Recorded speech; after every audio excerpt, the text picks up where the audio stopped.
साधारणपणे 170 फूट लांब ते 90 फूट रुंद अशा प्रकारचे हे विहार आहे। बघा, या विहारामध्ये तुम्हाला प्रवेश केल्यावरतीच वेगवेगळ्या प्रकारच्या खोल्या आणि कक्ष पाहायला मिळतील। दगडामध्ये निर्माण केलं गेलेलं हे विहार आहे।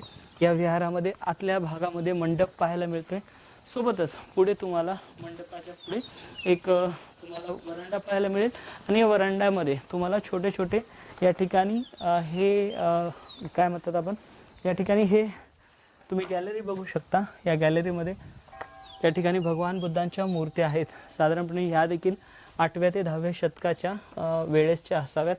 स्वागत आहे तुमचं पुन्हा एकदा आंबेडकरी विचार यूट्यूब चॅनलवर। आणि मित्रांनो, आज आम्ही हरियाणा राज्यातील यमुनानगर या जिल्ह्यामध्ये आलेलो आहे आणि इथल्या एक प्राचीन बौद्ध स्थळाची आपण आज भेट घेतलेली आहे आणि याची पूर्णपणे माहिती आज आपण घेणार आहे। हिमालयाचं बॉर्डर आहे, त्याच्याच ठिकाणी हे स्थळ आहे। तर चला आपण या स्थळाची पूर्ण माहिती घेऊ। या स्थळाचं नाव आहे आदिबद्री। आदिबद्री जे आहे हे तीर्थक्षेत्र आहे आणि इथेच एक काटगड नावाचं एक गाव आहे। त्या गावापासून साधारणपणे 1 किलोमीटरच्या अंतरावरती या ठिकाणी जी सरस्वती नदीचा उद्गम सांगितला जातो, त्या उद्गम स्थळाच्या काठाशी हे प्राचीन बौद्ध स्थळ जे आहे ते आपल्याला पाहायला मिळतं। या ठिकाणी हे विहार पाहू शकता।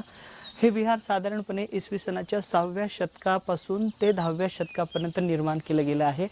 आणि या ठिकाणी हे जे विहार आहे, या विहारामध्ये महायान पंथाचे बौद्ध भिक्षू राहत असावे, कारण की या विहारामध्ये आपल्याला भगवान बुद्धांच्या मूर्त्या पाहायला मिळतात। हे स्ट्रक्चर बघा तुम्ही, या ठिकाणी हा जो पूर्ण स्ट्रक्चर दिसतोय याची लांबी साधारणपणे 48.50 मीटर इतकी लांबी आहे आणि याची रुंदी साधारणपणे 29.65 इतकी आहे। या आकाराचा हे विहार आहे। साधारणपणे 170 फूट लांब ते 90 फूट रुंद अशा प्रकारचे हे विहार आहे। बघा, या विहारामध्ये तुम्हाला प्रवेश केल्यावरतीच वेगवेगळ्या प्रकारच्या खोल्या आणि कक्ष पाहायला मिळतील।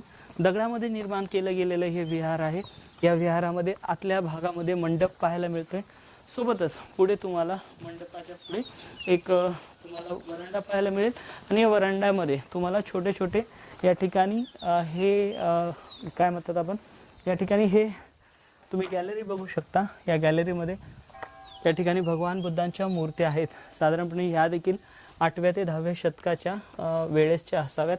आणि या ठिकाणी बघा, हे सगळेच कक्ष, या कक्षांमध्ये मूर्त्या होत्या हे।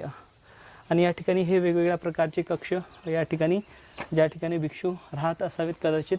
आणि पाठच्या साईडला तुम्हाला या ठिकाणी पाकशाळा देखील पाहायला मिळते, ज्या ठिकाणी प्राचीन काळी बौद्ध भिक्षूंसाठी भोजन जे आहे ते बनवलं जात असावं।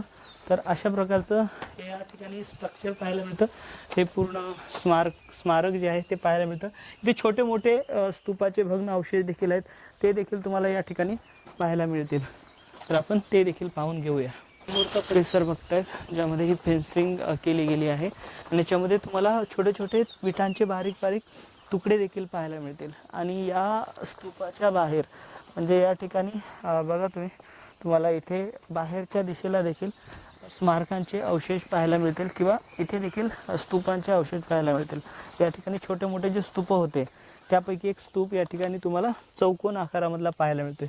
हा पूर्ण दगडाने बनलेला स्तूप आहे आणि याच्यामध्ये देखील विटा होत्या किंवा विटा मातीचे अवशेष होते। आणि विटा मातीच्या स्तूपामध्ये या ठिकाणी ज्या अस्थी ज्या आहेत त्या सापडल्या आहेत। या ठिकाणी जे स्थळं आहेत, या स्थळांना जे उत्खनन केले गेलेत, ABR1, ABR2, ABR3, ABR1, ABR2, ABR3 अशी नावं जी आहेत ती देण्यात आली आहेत।